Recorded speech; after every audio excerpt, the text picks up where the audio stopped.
Trois-Rivières. Monsieur le Président, les travailleurs paient pour le système d'assurance-emploi, mais les conservateurs coupent les services. Les centres d'appel ne répondent plus à la demande et seulement 32 des appels obtiennent une réponse dans les délais fixés par le gouvernement. Bref, un échec que l'on doit mettre sur le dos du manque de ressources engendré par les compressions. De 521 millions en 2010, les budgets des services aux citoyens vont passer à 273 millions en 2017. La situation ne va donc pas s'améliorer. Pourquoi les conservateurs font-ils des économies sur le dos de ceux qui ont besoin d'aide? L'honorable ministre du Développement social. Monsieur le Président, nous sommes en mesure toujours d'améliorer le service. Effectivement, il y a une amélioration de service dans les derniers mois et je travaille avec mes fonctionnaires. Effectivement, j'ai demandé à mon secrétaire parlementaire de faire une étude de comment on peut faire mieux en ce qui concerne le service aux demandeurs des prestations de l'assurance-emploi. Honorable député de Dartmouth-Cole Harbour. Merci, Monsieur le Président.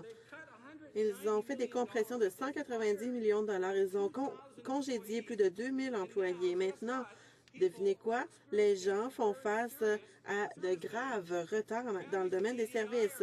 Les familles qui ont besoin d'assurance-emploi souffrent alors que les conservateurs ajoutent l'insulte à l'injure en offrant des délais d'attente plus longs et plus de coupures dans les services.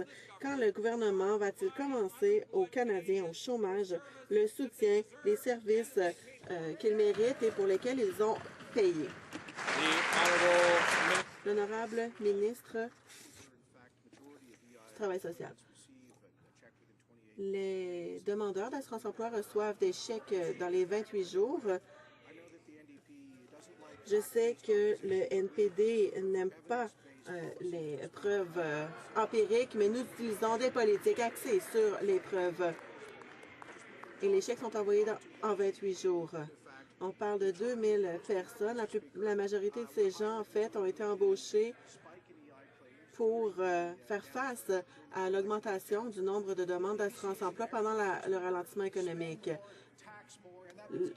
Le NPD, ce qu'il veut faire, c'est dépenser davantage et taxer davantage pour diminuer les emplois.